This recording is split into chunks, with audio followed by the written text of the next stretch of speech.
Have you ever spent hours studying something only to forget it the next day? Or watched someone pick up a new skill in weeks while you've been struggling with it for months? I used to think some people were just naturally gifted learners. But I was completely wrong. Let me tell you about my friend Marcus. 3 years ago, he was a warehouse worker with no coding experience whatsoever. He tried learning programming twice before and quit both times, convinced he just didn't have the brain for it. Fast forward to today, and he's a full-time software developer at a tech startup, earning more than double his old salary. When I asked him what changed, his answer surprised me. He said he didn't get smarter. He just learned how to learn. That conversation changed everything for me. Because the truth is, the ability to learn quickly isn't a gift you're born with. It's a skill you can develop. And once you understand how your brain actually absorbs and retains information, you can master almost anything faster than you ever thought possible. So in this video, I'm going to break down the exact strategies that separate fast learners from everyone else. These aren't generic study tips. These are science-backed methods that actually work, and I'm going to show you how to apply them to whatever skill you're trying to build right now. Whether it's learning a language, mastering a musical instrument, picking up a new professional skill, or anything else, these principles will cut your learning time in half. Maybe more. But here's the thing. Most people approach learning completely backwards. They think more time equals more progress. So they put in the hours, they grind through the material, and then they wonder why nothing sticks. If that sounds familiar, stay with me, because what I'm about to share might just change the way you approach learning forever. Let's start with the biggest mistake almost everyone makes. Passive learning. You know what I'm talking about. Reading a textbook over and over, highlighting every other sentence, watching tutorial after tutorial without actually doing anything. It feels productive, but it's an illusion. Your brain isn't built to remember information just because you've seen it. Your brain remembers what it uses. This is where active learning comes in, and it's the first principle you need to understand. Active learning means engaging with the material in a way that forces your brain to work. Instead of reading about something, you're testing yourself on it. Instead of watching someone else do it, you're doing it yourself, even if you mess up. Studies show that active recall, which is pulling information from your memory without looking at your notes, is one of the most effective learning techniques ever measured. It's not comfortable, and that's exactly why it works. Here's how you apply this. Let's say you're learning Spanish. Instead of reviewing flashcards by reading them, flip the card and try to remember the answer before you look. Better yet, close the app and try to write down everything you remember from memory. It's harder and you'll get things wrong, but that struggle is what creates the neural pathways that make the information stick. The same goes for any skill. If you're learning graphic design, stop watching tutorials and start designing, even if your first attempts look terrible. The act of trying and failing teaches you more than watching ever could. But here's where it gets even more interesting. There's a second principle that multiplies the power of active learning, and most people have never heard of it. It's called spaced repetition, and it's based on how memory actually works in your brain. When you learn something new, your brain creates a memory trace. But that trace fades over time unless you revisit it. The key is timing those reviews right before you're about to forget. Think about it like this.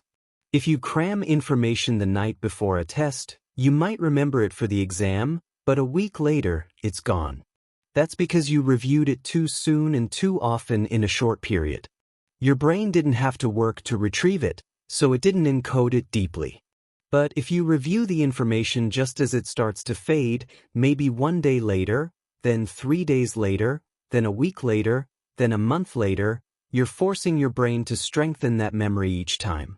And eventually, it becomes permanent. This is how Marcus learned coding. He didn't spend 8 hours a day studying. He studied for 90 minutes in the morning, then reviewed his notes the next day, then revisited the concepts a few days later while building small projects. He spread his learning over time instead of cramming it all at once, and his retention went through the roof. You can do the same thing with apps like Anki for memorization, or just by scheduling review sessions in your calendar. The pattern is what matters, not the tool. Now, let's talk about something that sounds counterintuitive but is absolutely critical. If you want to learn faster, you need to embrace confusion. Most people avoid topics that confuse them. They skip the hard chapters, they stick to what they already understand, and they wonder why they never improve.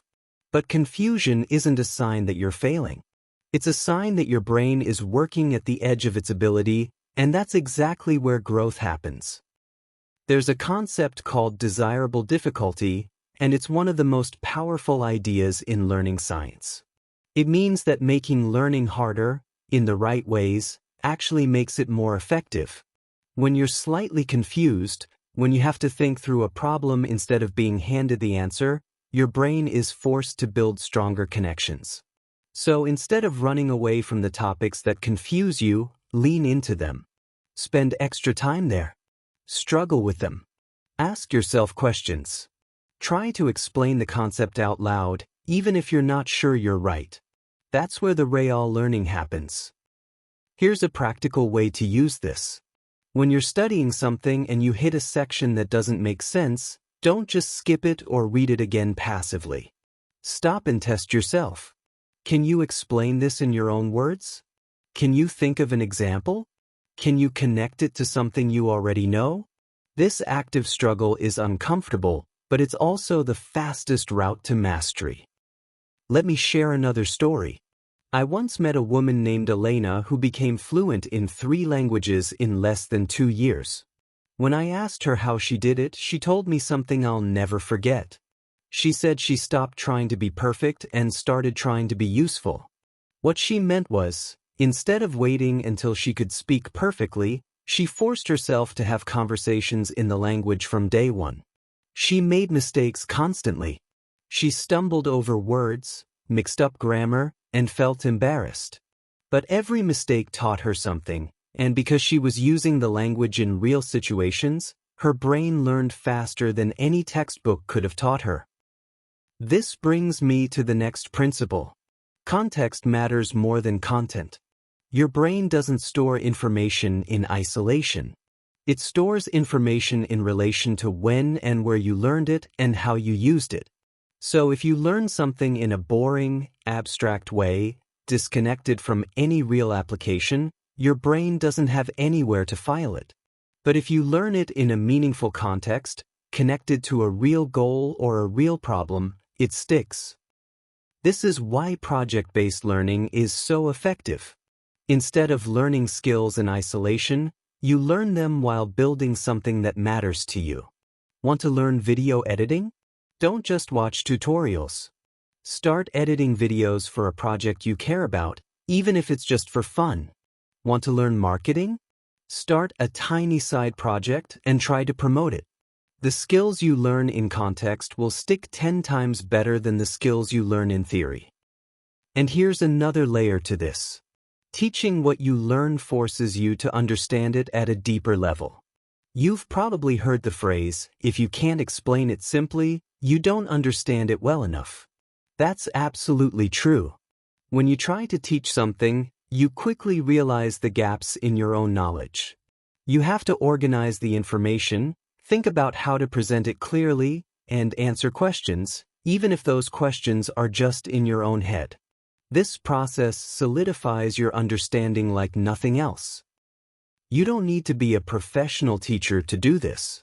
Just explain what you're learning to a friend, write about it in a journal, or record a voice memo to yourself summarizing the key ideas. Marcus did this with coding. Every time he learned a new concept, he would write a short blog post explaining it as if he were teaching a beginner.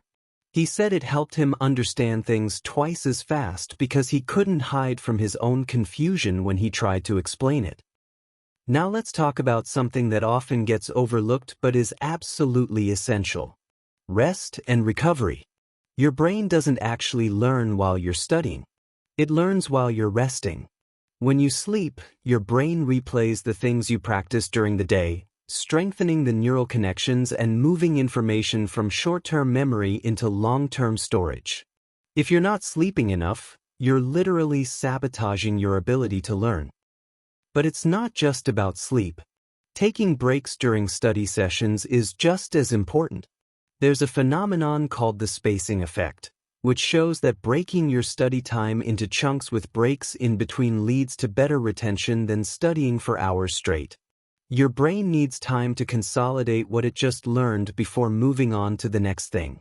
So if you're trying to cram everything into marathon study sessions, you're working against your own biology. Here's what works better. Study in focused blocks of 25 to 50 minutes, then take a real break. Not a scroll through your phone break, but a genuine mental rest. Walk around, stretch, look out the window, let your mind wander. Then come back for another session. You'll be surprised how much more you retain when you give your brain room to breathe.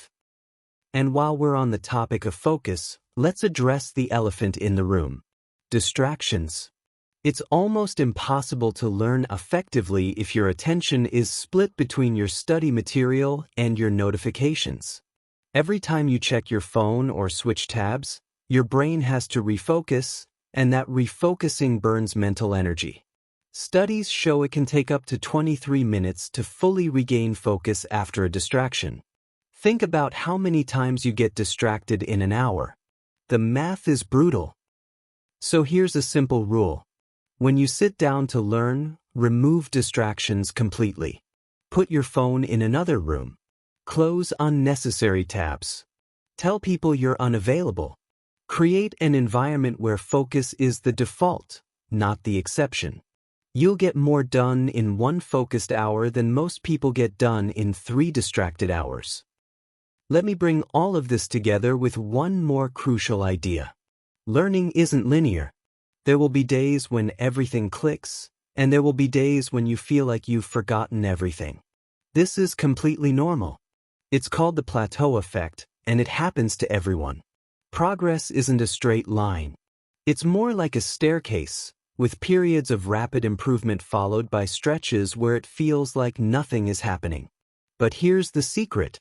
Even when it feels like you're not improving, your brain is still working behind the scenes, consolidating what you've learned and preparing for the next jump.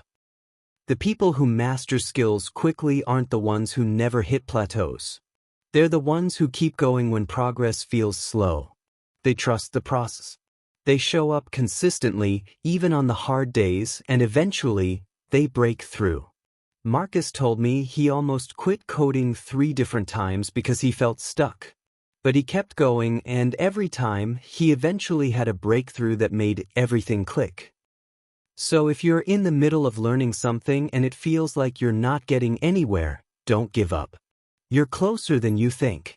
Keep practicing, keep reviewing, keep pushing through the confusion. The breakthrough is coming. Here's what I want you to take away from all of this. Learning fast isn't about being smart. It's about being strategic. It's about understanding how your brain works and using that knowledge to your advantage. Use active learning to engage with the material. Use spaced repetition to lock it into long-term memory. Embrace confusion and desirable difficulty. Learn in context and teach what you know. Prioritize rest and eliminate distractions. And most importantly, trust the process, even when progress feels slow.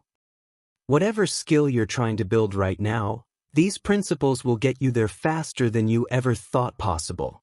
You don't need more time. You don't need to be gifted. You just need to learn smarter, not harder. And once you understand how to do that, there's no limit to what you can master. So start today. Pick one principle from this video and apply it to your next learning session. Test yourself instead of reviewing passively. Schedule your reviews using spaced repetition. Build a project instead of just consuming information. Do something different and watch how quickly things start to change. You've got this. Now go master something amazing.